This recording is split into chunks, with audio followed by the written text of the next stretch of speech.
నమస్తే, welcome to legend TV. ప్రస్తుతం మనతో పాటు ఇప్పటి వరకు చెప్పారు కదా కొండల స్వామి గారు ఉన్నారు. అయితే కొండల స్వామి గారు చెప్పారు, మనం విన్నాం వారి మాటల్లో. నేను చేసిన ప్రతి పనిలో కూడా మా కొడుకు సహకారం ఉంది అని కూడా చెప్పారు. అయితే ఇప్పుడు వారి కొడుకుతోని మాట్లాడి అసలు ఎలా ఈ పాటల జర్నీ స్టార్ట్ అయ్యింది అని వారితో మాట్లాడి విందాం. నమస్తే అన్న. నమస్తే అండి. అలా నేను ఇప్పటివరకు అయితే నాన్నగారితో మాట్లాడితే నాన్నగారు మొత్తం చెప్పారు, నా వెనకాల ఉంది నడిపించేది. నేను ఈ రోజు ఇక్కడికి వచ్చాను, ఈ పాటతో ఎంత ఫేమస్ అయ్యానంటే కూడా మా అబ్బాయి కారణం అని చెప్పారు. ఒక్కసారి మీ గురించి అసలు చెప్పండి అన్న. మరి నా పేరు మణికంఠ అండి. అంటే నాన్నగారు ఏం చెప్పారంటే, రఘుకుల తిలక రారా అనే పాట నాన్నగారికి మీరే ఫస్ట్ రాయించి ఆ పాట బయటికి తీసుకురావాలని ఎలా అనిపించింది మీకు అసలు మీ నాన్నగారితో? అంటే ఈ పాట అంతకు ముందు వేరే వాళ్ళు పాడుతూ ఉన్నారండి. ఫస్ట్ నుంచి నాన్నగారికి రావడం మీద అంటే భక్తి ఎక్కువ. ఫస్ట్ లో నాన్నగారికి MP3 సాంగ్స్ లేవు. మనం ఎప్పుడైనా ఆయన చేత MP3 సాంగ్స్ చేయాలన్న ఆలోచన ఉండేది. అలా నేను మాలేసుకున్నప్పుడు బాపట్ల పవన్ శ్రీ అనే అబ్బాయి నాకు పరిచయం అయ్యాడు. సరే అబ్బాయి చేత ఒక పాట చేపిద్దాము, అయ్యప్ప స్వామి పాట చేపిద్దాం అని చెప్పి అయ్యప్ప స్వామి పాటతో వెళ్ళా అతని దగ్గరికి. సరే అతను ఆ పాట చేశాడు, కొంచెం చిన్న బిట్ చేసి ఇచ్చాడు. ఇచ్చిన తర్వాత ఇంటికి వచ్చేసా నేను. ఇంటికి వచ్చేసిన తర్వాత కొంతకాలం అతనికి కుదరలా పాట చేయటం. మళ్ళీ ఇంకా దగ్గరలో శ్రీరామనవమి వచ్చేసింది.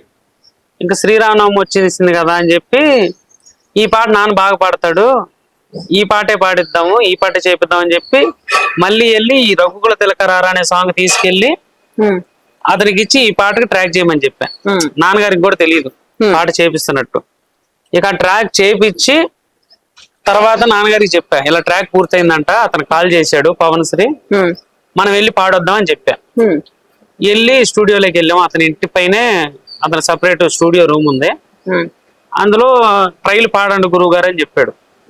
సరే ఈయన పాడాడు. ఆ పాడేటప్పుడే పూర్తి సాంగ్ పాడేయమన్నాడు. ఇక పూర్తి సాంగ్ పాడేసిన తర్వాత ఇంకో టేక్ పాడినా అని చెప్పి అడిగాడు నాన్న. లేదు గురువు గారు బాగా వచ్చింది, ఇంకో టేక్ ఏం అవసరం లేదు, సరిపోద్దని చెప్పాడు. ఇది ఎప్పుడు జరిగింది? తెల్లారితే శ్రీరామనవమి ఉదయం వెళ్ళి సాంగ్ పాడాం. ఒకటే టేక్ లో పాడేసాము. పాడేసిన తర్వాత మేము ఇంటికి వచ్చేసాము. ఇంటికి వచ్చినాక ఈవినింగ్ టైంలో మనకి ఫుల్ సాంగ్ MP3 సాంగ్ మనకి ఇచ్చాడు. ఇక టైం లేకపోవడం వల్ల దాన్ని లిరికల్ వీడియో లాగా చేసేసి అప్లోడ్ చేయడం జరిగింది. అంటే శ్రీరామనవమి రోజు పాట బయటికి వచ్చేసింది. శ్రీరామనవమి రోజు మార్నింగ్ కి టైం షెడ్యూల్ పెట్టేసా. ఎర్లీ మార్నింగ్ 6-6:30కి వచ్చారు. ఎలా వచ్చిందన్న స్పందన ఆ రోజు పాట విన్నాక? ఆ రోజు బాగుంది మేడం, కొంతవరకు వ్యూస్ వచ్చినాయి. అది మెల్లిమెల్లిగా ఏమైందంటే ఈ రామ ప్రతిష్ట జరగటం, అప్పటికి ఏమైందంటే ఆ వీడియోలో కూడా కొంతమంది కామెంట్లు అడుగుతున్నారు, బాలరాముడిని పెడితే బాగుండేది, బాలరాముడిని పెడితే బాగుండేది. అంటే అప్పటికి ఏంటంటే నాకు తెలిసినంత వరకు అప్పటికే బాలరాముని విగ్రహాన్ని మనకి ఇంకా రివీల్ చేయలే. అక్కడ ప్రతిష్ఠించబోయే విగ్రహాన్ని రివీల్ చేయలే. అయోధ్యలో ఇలా ఈ బాలరాముడిని ఇక్కడ ప్రతిష్ఠిస్తున్నాం అని చెప్పి ఆయన రూపాన్ని రివీల్ చేయలే. అందుకని నేను మన పెద్ద అయోధ్య రాముడు మామూలు రాముడితోనే ఆ క్లిప్పింగ్స్ తోనే వీడియో చేశా. అది తర్వాత ఇక ఈ ప్రతిష్ట జరగటం, అక్కడి నుంచి ఒకసారి బాగా వైరల్ అయింది సాంగ్, వ్యూస్ బాగా వచ్చినాయి, అంత బాగుంది. తర్వాత ఇన్స్టాగ్రామ్ లో ట్రెండింగ్ అయింది. అంటే అంతకుముందు ఇన్స్టాగ్రామ్ ఎక్కువ మనకి తెలియదు, ఇలా చెప్తా ఉండేవాళ్ళు. ఇన్స్టాగ్రామ్ లో ట్రెండింగ్ అవటం, మళ్ళీ ఇటు సాగర్ ఎమ్మెల్యే గారని వాళ్ళని వీళ్ళు మన సాంగ్ యూజ్ చేసుకుని అందులో అప్లోడ్ చేసుకోవటం, వాళ్ళ రీల్స్ కూడా మిలియన్స్ లో వ్యూస్ రావటం జరిగింది. తర్వాత మన సూర్య తమ్ముడు కార్తీక్ గారు ఏదో ఫంక్షన్ లో వేరే చోట ఏదో మామూలు డాన్స్ చేశారు. దానికి మన సాంగ్ సింగ్ చేసి ఎవరో అప్లోడ్ చేశారు. అది కాస్త బాగా వైరల్ అయిపోయింది. అది వైరల్ అయిన తర్వాత ఇక మళ్ళీ అక్కడి నుంచి హీరోలకి, రాజకీయ నాయకులకి అందరికి ఇలా పెట్టుకుంటాం. తర్వాత కోలాటం ఆడుకునే వాళ్ళు. ఈలోపు శ్రీరామనవమి వచ్చేసింది. ఇంక శ్రీరామనవమితో ప్రతి పల్లెటూరికి, ప్రతి చోటకి పాట వెళ్ళిపోయింది. నాన్నగారికి అమెరికా నుంచి కాల్ చేస్తారు. మన డైలీ ఒక 10 కాల్స్ అయితే వస్తుంటాయి ఈ పాట గురించి, బాగా పాడారని. అంటే ఈ 2 తెలుగు రాష్ట్రాలలో మాత్రం ఈ పాట అసలు మారు మోగుతుందని అంటే అసలు కరెక్ట్, అది మారు మోగుతుంది కూడా. ఎలా అనిపించింది అన్న ఈసారికి ఈ పాట నేను చేసినందుకు? ఇట్లా బయట కష్టపడ్డాం కదా, మీరు కష్టపడి అట్లా మంచి పాట చేసాము, మంచి గుర్తింపు వచ్చింది, మంచిగా వ్యూస్ వస్తాయి అని చెప్పి ఏదైనా 2-3-4 మిలియన్ లోపు ఎక్స్పెక్ట్ చేసాం లాంగ్ రన్ లో. అది కాస్త ఇప్పుడు దగ్గర 11 మిలియన్ అయిపోయింది. చాలా హ్యాపీగా ఉంది మాకైతే, చాలా హ్యాపీ ఉంది. చాలా అంటే నాన్నగారు పాటలు చిన్నప్పటి నుంచి పాడుతున్నారు అని చెప్పారు. అయితే మరి మీకు కూడా వచ్చింది ఉందా అన్న కళ అసలుకి? నేను కూడా పాడతాను మేడం. నేను కూడా 2014 సంవత్సరం నుంచి పాటలు పాడటం మొదలు పెట్టా భజన ప్రోగ్రామ్స్ లో. 2014లో ఒక పాట నేనే పాడతానని చెప్పి అడిగాను. ఇక అప్పటి నుంచి ఇంకా ఎవ్రీ ఇయర్ నేను మాల వేసుకుంటా, నేను నాతో పాటు ప్రోగ్రామ్స్ కి వెళ్తాం. అన్ని చోట్ల 2 రాష్ట్రాల్లో ప్రోగ్రామ్ చేస్తానే ఉంటాం. మీరు పాటలు పాడతానన్నప్పుడు నాన్నగారు ఎలా అన్నారు, ఏమన్నారు అప్పుడు అసలు? ఆయన ఏమలేదు మేడం, ఆయన ఆనందపడ్డాడు. అంటే ఎప్పుడు నన్ను అడగలా, నువ్వు వచ్చి పాడని అడగలేదు. కాకపోతే అమ్మ అడుగుతా ఉండేది, నువ్వు కూడా ఎల్లు నాన్నమ్మటి ఎల్లు నేర్చుకొని. నాకు ఆ 2014 సంవత్సరంలో నేనే ఇంట్రెస్ట్ తో నేనే ఒక సాంగ్ పాడతాను. ఎందుకంటే ఫస్ట్ నుంచి నాన్నగారు పాడటం గాని లేదు, మనకి ఎప్పుడు ఉదయం పూట అమ్మకి దేవుడి పాటలు వినటం అలవాటు. అలా దేవుడి పాటలు పెడుతూ ఉండేవారు. అయ్యిని కొంత అలవాటు అలా అయిపోయింది నాకు పాటలు. అలాగా అక్కడి నుంచి 2014 సంవత్సరం నుంచి ప్రతి ఇయర్ మాల వేసుకోవడం, నాతో ప్రోగ్రాంకి వెళ్తాం, అన్ని చోట్ల చేయడం జరిగింది. అంటే మీరు 2014లో పాటలు పాడారని చెప్పారు కదా, ఎలాంటి పాటలు, ఏ పాటలు పాడారని అసలు? అది 2014లో వేరే సింగర్ పాడింది, కుమారస్వామి అని చెప్పి, ఆయన అయ్యప్ప భజన ఆర్కెస్ట్రా అని. వారిది యశోదమ్మ నీ కొడుకు అనే పాట బాగా ఫేమస్ అయింది. ఏదైనా ఒక్కసారి ఆ పాట మా కోసం, మా ప్రేక్షకుల కోసం అన్న మీ నోటి వెంట. ఈ యశోదమ్మ నీ కొడుకు ఏడి, ఎక్కడో ఉన్నాడని, యాడో దాగాడని, పిలిచిన పలుకడు వెతికిన దొరకడు, ఎందు దాగినాడో. యశోదమ్మ నీ కొడుకు ఏడి, యశోదమ్మ నీ కొడుకు ఏడి, వెన్న ముద్ద దొంగిలించే చిన్ని దొంగగా, రేపల్లె వాడలోన నిందలేసేగా, మురిపాల ముద్దు కృష్ణ మాటలాడగా, మురిపెంగ మురిసినావు తరివి తీరగా, నల్ల నల్లాని వాడమ్మా నామాలు గల్లవాడే, నల్ల నల్లాని వాడమ్మా నామాలు గల్లవాడే, యశోదమ్మ నీ కొడుకు ఏడి, యశోదమ్మ నీ కొడుకు ఏడి. ఇది మేడం ఫస్ట్ పాడిన పాట నేను. అంటే మీరు ఫస్ట్ ఆ రోజు పాట పాడారు కదా, పాట పాడాక నాన్నగారి నుంచి మీ స్పందన ఏమొచ్చింది అన్న? బాగా పాడామని చెప్పారు మేడం. ఆ రోజు ఎలా అనిపించింది అన్న నాన్నగారు ఆ మాట అన్నాక? అసలు హ్యాపీ అనిపించింది చాలా.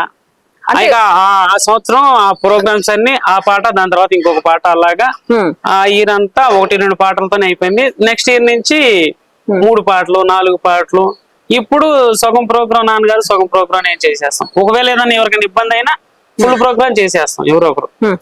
అంటే ఆ రోజు మీరు ఫస్ట్ పాట పాడారు అంటే కొండల స్వామి గారి అబ్బాయి మణికంఠ గారి పాట పాడారని ప్రేక్షకులలో ఎలా ఉండే అన్న? మీరు బాగా పాడామని చెప్పి నాన్నగారు పాడుతున్నారు కదా, నేను పాడుతూ వినలేదు. వాళ్ళు పాడిన తర్వాత వాళ్ళు బాగానే మా ఊరోళ్ళు ఎంకరేజ్ చేసి నువ్వు కూడా బాగా పాడుతున్నావు అని చెప్పి.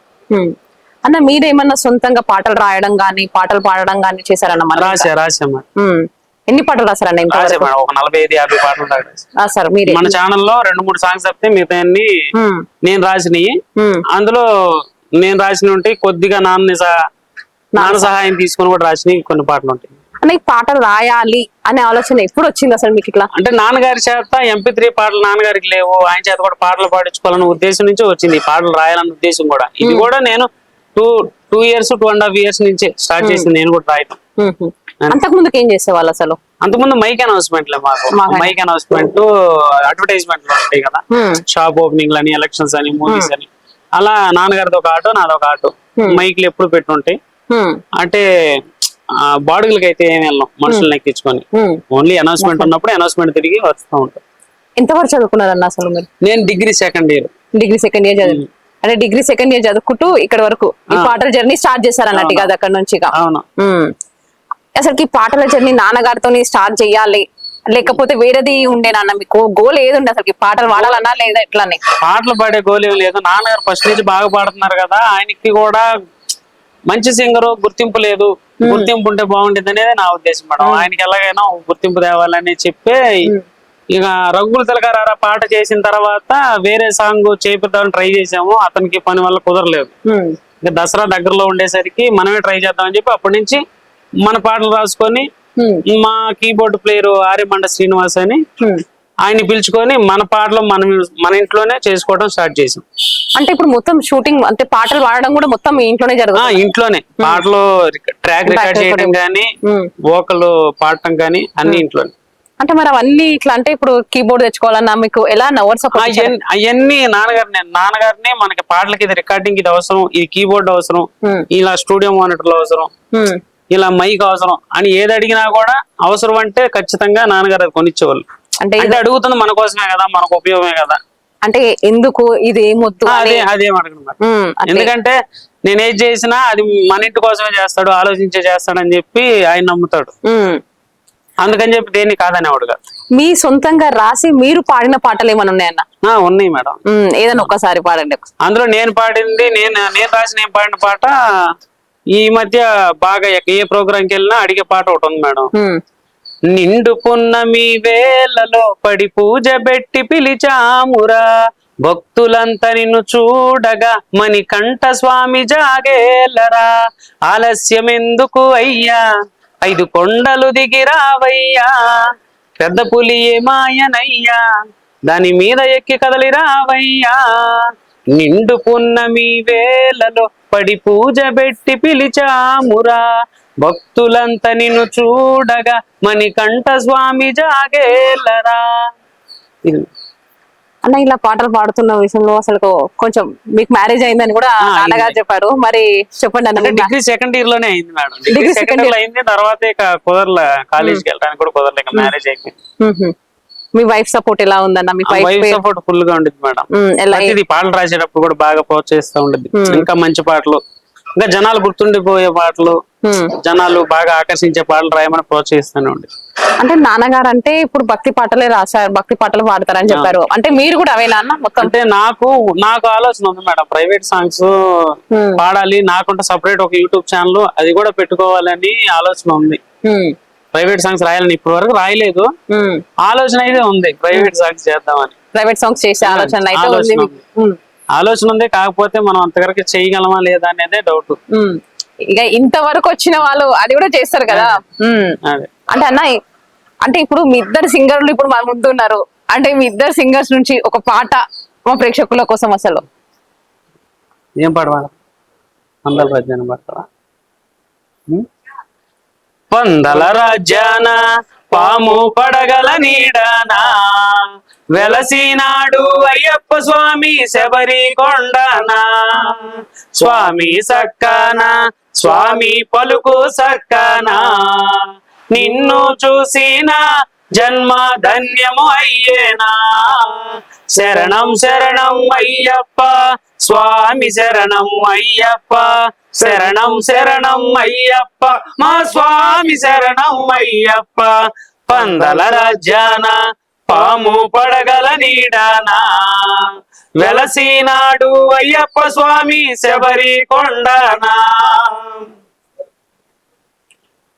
అన్న అసలు మీ బాబు పాట పాడతాను అని అన్నప్పుడు మీకు ఎలా అనిపించింది? అసలు చాలా సంతోషం వేసిందమ్మా, ఎందుకంటే నాకు మొదటి నుంచి కూడా ఒక కోరిక ఉండేది ఏమిటంటే, మనం ఆస్తి సంపాదించామా ఈ చేసామని కాదు, అయ్యప్ప స్వామి వారికి నా తర్వాత ఆ గాన సేవ చేసేటువంటి వాళ్ళు ఉండాలా. నేను పెళ్లి కాకముందు అయ్యప్ప స్వామిని కొలిస్తేనే ఆ పుడితేనే ఆ పేరు పెట్టుకున్న మణికంఠాన్ని. ఎప్పుడు అయ్యప్ప స్వామిని ప్రతిరోజు పిలవాలనే సంకల్పం. అట్లాగే నా తర్వాత ఈ కొండల స్వామితో ఇట్లా ఆగకూడదు. తర్వాత వాళ్ళ అబ్బాయి కూడా పాడితే ఇంకా అయితే నేను ఏ రోజు ప్రోత్సహించలే. తనంతట తాను వచ్చి పాడతానన్నప్పుడు ఫస్ట్ పాట బ్రహ్మాండంగా పాడాడు. నేను ప్రశంసించే ముందు అక్కడ ఉన్నటువంటి వాళ్ళందరూ కూడా ప్రశంసిస్తుంటే ఇక ఆనందానికి అవధులు. ఇలా పాడుతుంటే ఎప్పుడన్నా మీరు ఇద్దరు కలిసి స్టేజ్ మీద పర్ఫార్మెన్స్ చేసినప్పుడు అందరు ప్రేక్షకులు ఏమన్నారన్న అసలు మీ ఇద్దరిని? అసలు చాలా మంది బాగుందన్నారమ్మా, చాలా మంది. ఎందుకంటే మా ప్రోగ్రామ్ కి ఒక బెనిఫిట్ ఏమిటంటే ఇద్దరం పాడతాం, ప్రోగ్రామ్ ఎక్కడ డిస్టర్బ్ అవుతుంది, అలసిపోవటం ఏం ఉండవు. ఒకళ్ళు మా ఆర్కెస్ట్రాలు అందరూ పాడేవాళ్లే. ఇక ఆ ప్రోగ్రామ్ ని సూపర్ హిట్ చేసి ఆ పెట్టుకున్నటువంటి వాళ్ళకి సంతోషం కలగజేయటమే. ఇప్పుడు వరకు చాలా ప్రోగ్రామ్ చేశాను. అంటే మేమిద్దరం సింగర్లు మేడం, మా వెనక ఇంకా 4 కోరస్ ఉంటారు, వాళ్ళు సింగర్లే. ఇప్పుడు ఒకవేళ ఎందుకంటే మనం 2 నెలలు డైలీ ప్రోగ్రామ్ చేస్తాం. డైలీ ప్రోగ్రామ్ చేసేటప్పుడు ఎప్పుడో ఏదో ఒక రోజు ఎవరో ఒకరికి వాయిస్ ఇష్యూలు వస్తా ఉంటాయి.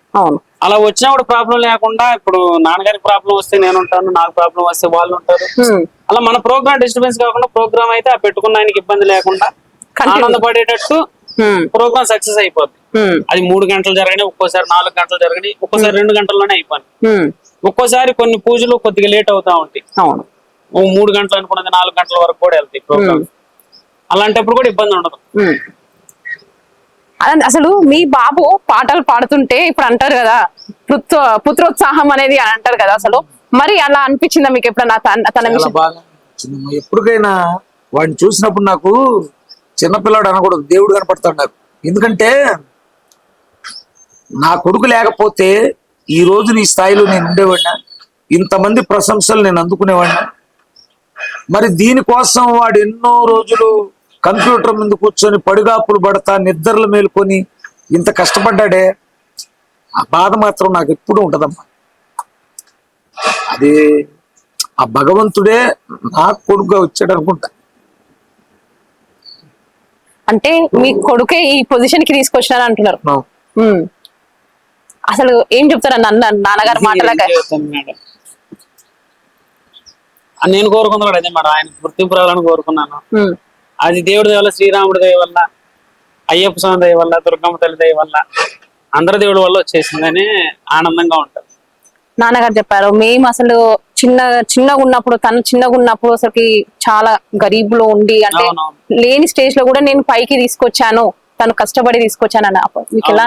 అవును మేడం, ఎప్పుడు కూడా ఫస్ట్ నుంచి కూడా మాకు ఏదన్నా తిండి విషయంలో గానీ, కట్టుకునే బట్టల విషయంలో గానీ ఏ రోజు ఏ లోటు చేయలేము. మాకు ఎంత బాధ అనిపిస్తున్నా కూడా. అంటే నాన్నగారు ఎంత కష్టపడ్డా కానీ మీకు ఆ లోటు లేకుండా, మాకు ఆ లోటు తెలియదు. అసలు మీ నాన్నగారు అన్ని పాటలు పాడాక మీరు పెద్దగా అయ్యే వరకు మీకు అలా ఎలా వచ్చిందన్న ఆలోచన? అంటే నాన్నగారిని బయట తీసుకురాకపోవడం అనేది. నాన్నగారు పాడే పాటలు అంతకుముందు నేను యూట్యూబ్ ఛానల్ స్టార్ట్ చేసినప్పుడు లైవ్ రికార్డింగ్ చేసుకొని, అందులో ఫస్ట్ లో డైరెక్ట్ మొబైల్ తో లైవ్ తీసేసుకొని అప్లోడ్ చేసేవాడిని యూట్యూబ్ లో. కొద్దిగా అర్థం కాకుండా డిస్టర్బెన్స్ గా ఉండేవి. ఆ తర్వాత కొద్దిగా మిక్సర్ నుంచి లైన్ అవుట్ తీసుకోవటం, మిక్సర్ నుంచి ఆడియో తీసుకోవటం, అవి వచ్చిన తర్వాత కొంచెం క్వాలిటీ పెరిగింది. ఆ సాంగ్స్ అప్లోడ్ చేయటం. ఒక్కోసారి నేను ఏదైనా బయటికి వెళ్ళినప్పుడు ఏదైనా హెడ్ ఫోన్స్ లో ఆ పాటలు వినేటప్పుడు ఆయన పాటలు విని నేనే ఏడ్చుకునేవాడిని. అంటే ఇంత బాగా పాడుతున్నాడు, ఈయనకి MP3 సాంగ్స్ లేవెందుకు, ఈయన చేత కూడా పాడిపియాలి, పాట పాడిపియాలి, ఈయన పేరు కూడా అందరికి తెలియాలి, అలాంటి కొండల స్వామి ఉన్నాడు పాటలు పాడే అతను, బాగా పాడతాడు అని ఆ గుర్తింపు కోసమే ఇదంతా చేసింది. అంటే మీకు ముందు అన్నట్టు మీకు ఇప్పుడు నాన్నగారు పాటలు పాడుతుంటే ఊర్లో ఎవరు చూసి గుర్తించలేరు అన్న? అసలు గుర్తించారు మేడం, అందరూ గుర్తించారు. అంటే ఇప్పుడు గుర్తించి ప్రశంసలు అయితే ఇస్తారు గానీ, మనకి ఆర్థికంగా ఇప్పుడు సాంగ్ చేయాలంటే 20,000 25,000 అయింది. వాళ్ళు మన పల్లెటూరులో ఉండే వాళ్ళైనా అంత ఆ రేంజ్ లో ఉండే వాళ్ళు ఎవరు ఉంటారు కదా మేడం. ఎక్కడో ఉన్నా కూడా వాళ్ళతో మనకు పరిచయాలు ఉండవు. అలా బాగా పాడుతున్నా చెప్తారు కానీ ఆడదాకా వచ్చి అది చేయాలంటే వాళ్ళ వల్ల కూడా సాధ్యం కాదు. అంటే మీరు చెప్పారు కదా, మీరు చాలా ఇప్పుడు అయితే మీ ఛానల్లో ఒక 2-3 పాటలు వేరేవి, మొత్తం మీ రచన, మీరే పాటలు పాడారు. ఇంకా ఏమేమి పాటలు రాశారన్న మీ ఓన్ గా మీరు? అసలు నేను రాసినట్లు దుర్గమ్మ తల్లి నీ గుడిలో గంట నవ్వుదునా, దుర్గమ్మ నీ మెడలో మాల నవ్వుదునా, తర్వాత నిన్ను మోసే పల్లకవుదునా, దుర్గమ్మ వెలిగేటి జ్యోతి నవ్వుదునా, ఏమైతేనేమి నీ పాద సేవలు, ఏమైతేనేమి నీ పాద సేవలు, అనునిత్యం నన్ను నీ నీడన బ్రతకని, అనునిత్యము నన్ను నీ నీడన బ్రతకని, నీ గుడిలో బల నీ మెడలో నీ గుడిలో గంట నవ్వుదునా, దుర్గమ్మ నీ మెడలో మాల నవ్వుదునా. ఇదొకటి అన్న. మీ గోల్ అన్న, మీకు ఇన్స్పిరేషన్ ఎవరు, మీ గోల్ ఏంటి అని అంటే? ఇన్స్పిరేషన్ అంటే నాన్నగారే మేడం. మరి ఇప్పుడు నెక్స్ట్ మీ గోల్ ఏంది అసలు? గోల్ అంటే అదే చెప్పాను మేడం, ఈ భజన ప్రోగ్రామ్స్ నేనున్నంత వరకు అయ్యప్ప స్వామి భజనలు ఆ సేవలో ఉంటా. విడిగా మీకు ఇందాక చెప్పాను కదా, విడిగా ఇలా ప్రైవేట్ సాంగ్స్ కూడా చేయాలన్న ఆలోచన ఉంది. అది కూడా ఈ ఛానల్ తో సంబంధం లేకుండా దానికి సపరేట్ ఛానల్ పెట్టి అలా చేద్దామని ఆలోచన. మీకు నాన్నగారు ఇన్ని పాటలు పాడారు కదా, నాన్నగారి పాటలలో చాలా మనసుకు నచ్చిన పాట ఏదన్నా అసలు? నాన్నగారిది ఒకటి, ఆయన స్టోరీనే ఎప్పటికీ గుర్తుండిపోవాలి, ఆయన కష్టం గుర్తుండిపోవాలని ఒక పాట రాసింది. ఆ పాట అంటే నాకు బాగా ఇష్టం మేడం. అయ్యప్ప నాకు ఎవరు లేరు అని. ఆ పాట చాలా ఇష్టం అసలు. అవును. ఎందుకన్నా అసలు ఆ పాట ఇన్ని పాటలు రాసినాక కూడా పాట ఎందుకు మనసుకు నచ్చింది ఎక్కువ అంటే ఏం చెప్తారు? ఎందుకంటే అది అందులో పదాలన్నీ మా నాన్న కోసం నేను రాసుకున్నాను. ఆ పదాలన్నీ అంత బాగుంటాయి. ఒక్కసారి అన్న. అయ్యా అయ్యప్ప నాకు ఎవరు లేరురా, నన్ను బ్రతికించే మార్గము నీ నామమెరా, దిక్కుమొక్కులేనోళ్ళకి నీవే దిక్కురా, అండదండలేనోళ్లకు నీవే అండరా, శరణు శరణు స్వామి శరణన్న పలికె స్వామి, శబరి కొండనున్న మామని కంట స్వామి, అయ్యా అయ్యప్ప నాకు ఎవరు లేరురా, నన్ను బ్రతికించే మార్గము నీ నామమెరా, అంధకారమలముకున్న నా జీవితాన నీ నామమే వెలుగు నింపెన ఇంటిలోన, స్వామి స్వామి అంటే నన్ను గాచినావు, స్వామి స్వామి అని నీ పేరిచ్చినావు, శరణు శరణు స్వామి శరణన్న పలికె స్వామి, శబరి కొండనున్న మామని కంట స్వామి, నా ఊపిరి ఉన్న వరకు నీ మాలలోన నీ గానమే నే చేసేదనా గొంతుతోన, కొండ కోనలు దాటి దరికొచ్చినాను, జ్యోతి రూపాన నాకు కనిపించినావు, శరణు శరణు స్వామి శరణన్న పలికె స్వామి, శబరి కొండనున్న మామని కంట స్వామి, అయ్యా అయ్యప్ప నాకు ఎవరు లేరురా, నన్ను బ్రతికించే మార్గము నీ నామమెరా.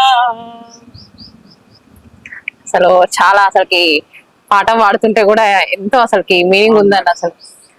అన్న చివరిగా మన ఇంటర్వ్యూ ముగిసే ముందు ఒక్కసారి తండ్రి కొడుకుల వెంట ఇంకొకసారి మరొక పాట విందామని ఉందన్న. సింగిల్ లైన్ రఘుకుల తిలకనే పాడ. సరే. రఘుకుల తిలక రారా నిన్నెత్తి ముద్దులాడెదరా, ఊసల రామారారా కౌసల్య రామారారా, రఘుకుల తిలక రారా నిన్నెత్తి ముద్దులాడెదరా, కోసల రామారారా కౌసల్య రామారారా, నుదుటిన కస్తూరి తిలకం చిరునవ్వులు చిందే అదరం, మల్లెలు మాలలు గట్టి నీ మెడలో వేసెదరారా, రఘుకుల తిలకారారా నిన్నెత్తి ముద్దులాడెదరా, కోసల రామారారా కౌసల్య రామారారా. సూపర్ అన్న, super. Thank you so much. Thank you so much for interview. చూసాం కదండి ఇప్పటివరకు అయితే కొండల స్వామి గారు ఇంకా మణికంఠ అన్న గారు అయితే మనకి స్టూడియోకి వచ్చి ఈ రోజు ఇంటర్వ్యూ చేయడం జరిగింది. అసలు ఎంత బాగా పాడారో కూడా చాలా చెప్తున్నారు. అసలు రఘుకుల తిలక అనే పాట అసలు ఎంత బాగా పాడి 11 మిలియన్ వ్యూస్ వెళ్ళిందని అంటే అసలు వాళ్ళ సక్సెస్ కి కారణం ఏంటో కూడా మనకి చెప్పారు. ఇదండి మరి మళ్ళీ వచ్చే ఇంటర్వ్యూలో కలుసుకుందాం. అంతవరకు బాయ్, నమస్తే.